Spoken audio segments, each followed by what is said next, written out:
లూకా సువార్త 6వ అధ్యాయం. చదువుకున్న వాక్యం గోల్డెన్ రూల్స్. ఇది దేవుడు మనకు నేర్పిస్తున్న సత్యం. ఇందులో మనకి క్రీస్తు ప్రభు నేర్పిస్తున్న అమూల్యమైన విషయాలు ప్రభు చెప్పాడు. ఈ దినాన ఆయన ఆరాధనకు యోగ్యుడు కదా, స్తుతులకు పాత్రుడని పాట పాడుతున్నాం మనం. అందులో ఇంకొక పదం మనం చేర్చాలి. నీవు మాత్రమే. అవును ప్రభువా, నీవు మాత్రమే. ఎందుకంటే నీవు మాత్రమే అర్హుడివి, నువ్వు మాత్రమే యోగ్యుడివి. ఎందుకంటే నీవు మాత్రమే నా కొరకు ప్రాణం పెట్టావు కాబట్టి. అందుకే ప్రభు చెప్పాడు, నేను కాక నేనే అన్నాడు, నేను కాదు. ఎందుకంటే మనం విలువలేని మనకు విలువనిచ్చాడు ఆయన. ఆ విలువలు ఎలా వచ్చాయో మనం శతాధిపతి జీవితం ద్వారా నేర్చుకున్నాం. విలువలేని మనకు విలువిచ్చాడు అంటే ఏంటో తెలుసా? Mirror image, reflection, image of God. దేవుని యొక్క ప్రతిబింబంగా నువ్వు ఉన్నప్పుడు లోకానికి క్రీస్తే కదా కనిపించాలి. మరి నువ్వు కనిపిస్తే క్రైస్తవుడు ఎలా అవుతావు? This is golden rule.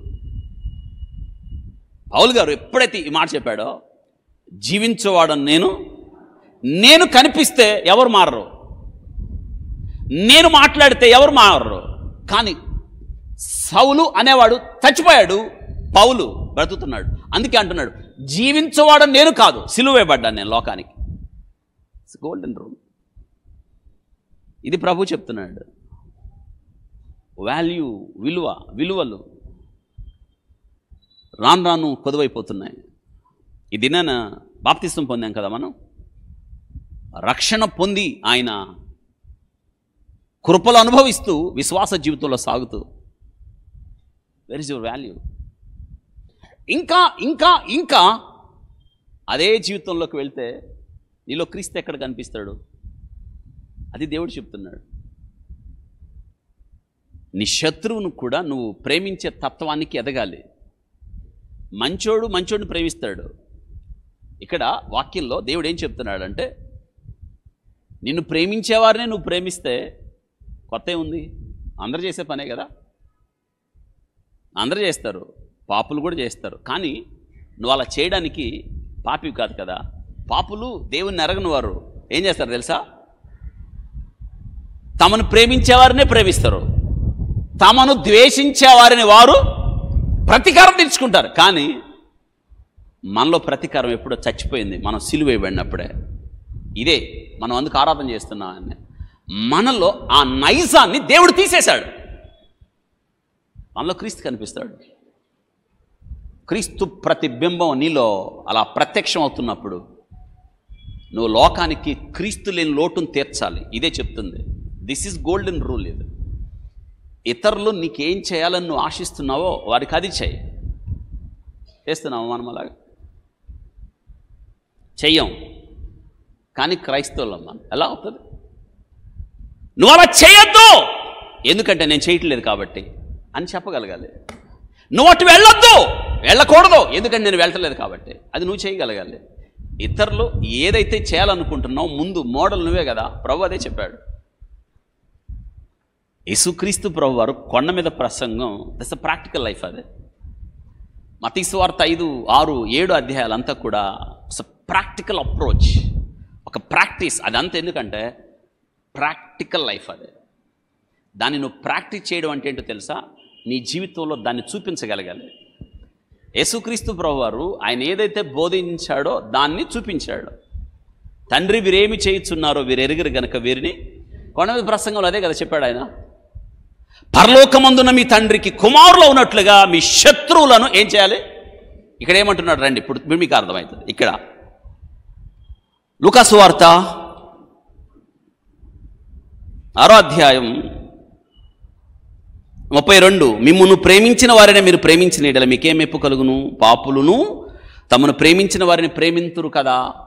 మిమ్మల్ని ప్రేమించిన వారినే ప్రేమించడం కాదు, ఇంకొక అడుగు ముందుకేయాలి. చెప్పండి. ద్వేషించిన వారిని కూడా ఏం చేయాలి? అందుకు నువ్వు క్రైస్తవుడు అయ్యావు. మిగతా వాళ్ళు ఆ పని చేయరు. ఎందుకు? వాళ్ళని ఎందుకు ప్రేమించాలి నేను? ఎందుకంటే నువ్వు క్రైస్తవుడు కాబట్టి. క్రైస్తవుడు ఎలా అయ్యావు? క్రీస్తు నీలో ఉన్నవాడు కాబట్టి. క్రీస్తు తత్వాన్ని ధరించుకున్నావు కాబట్టి just because that's why you are Christian. Put on the characters of Christ.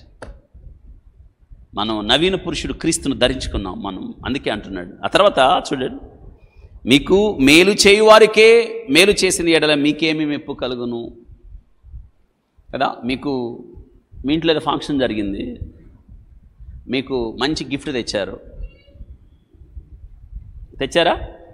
తెచ్చారా లేదా?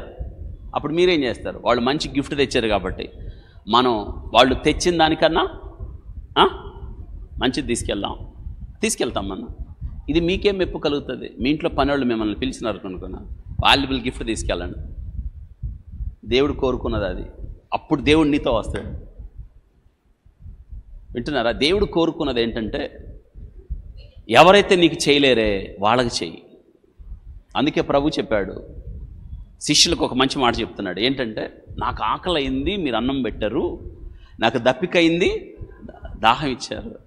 నేను రోగి అయి ఉన్నాను, నన్ను చూడవచ్చితిరి, పరామర్శించితిరి. చెరసాల్లో ఉన్నాను, నా దగ్గరికి వచ్చారు మీరు. శిష్యులు అంటున్నారు, ప్రభువా నువ్వెప్పుడు ఆకలి అయింది, నువ్వెప్పుడు రోగి అయి ఉన్నావు, నువ్వెప్పుడు దుప్పటిచ్చావు, నువ్వెప్పుడు చలి అయింది?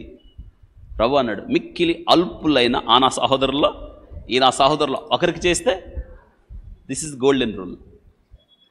ఇది ప్రభు చెప్పాడు. చేస్తున్నామా మనం అలాగా? మనం ఇంకను పాపులమై ఉండగా, ఇంకను శత్రువులమై ఉండగా, ఇంకను దూరస్తులమై ఉండగా, ఇంకను బలహీనులమై ఉండగా యేసుక్రీస్తు మన కోసం చనిపోయాడు కదా. నీతిమంతుడు కొరకు ఒకవేళ చనిపోవడానికి సాహసించచ్చేమో, కానీ మనం ఇంకను పాపులమై ఉండగా యేసుక్రీస్తు చనిపోయాడు. ఇది మీరు చూపించాలని దేవుడు కోరుకుంటున్నాడు. నిజంగా ఆయన బలియాగాన్ని జ్ఞాపకం చేసుకున్నప్పుడు, ఆయన్ని మన ఎడల ఆయన చూపించిన ప్రేమను మనం అర్థం చేసుకున్నప్పుడు మనం చూపించకుండా ఎలా ఉండగలుగుతాం? ఇదే దేవుడు కోరుతున్నాడు. అది జ్ఞాపకం చేసుకొని, ప్రభువా నీ బలియాగాన్ని జ్ఞాపకం చేసుకుంటున్నాను. నేను పాపిగా ఉన్నప్పుడే నా కోసం ప్రాణం పెట్టావు, నీ నీతిని నాకు ఇచ్చావు, ఇది నీ బిడ్డగా మార్చుకున్నావు, తండ్రిని పిలిచే గొప్ప ఆధిక్యతనిచ్చావు, ఆత్మతో సత్యముతో ఆరాధించే గొప్ప స్థితిని నాకు కల్పించావు. నేనేం చెల్లించగలను ప్రభువా? నేనే స్తుతిస్తున్నాను. ఆయన స్తుతిద్దాం. క్రీస్తు యేసుకు కలిగిన మనసు మీరు కూడా కలిగి ఉండండి.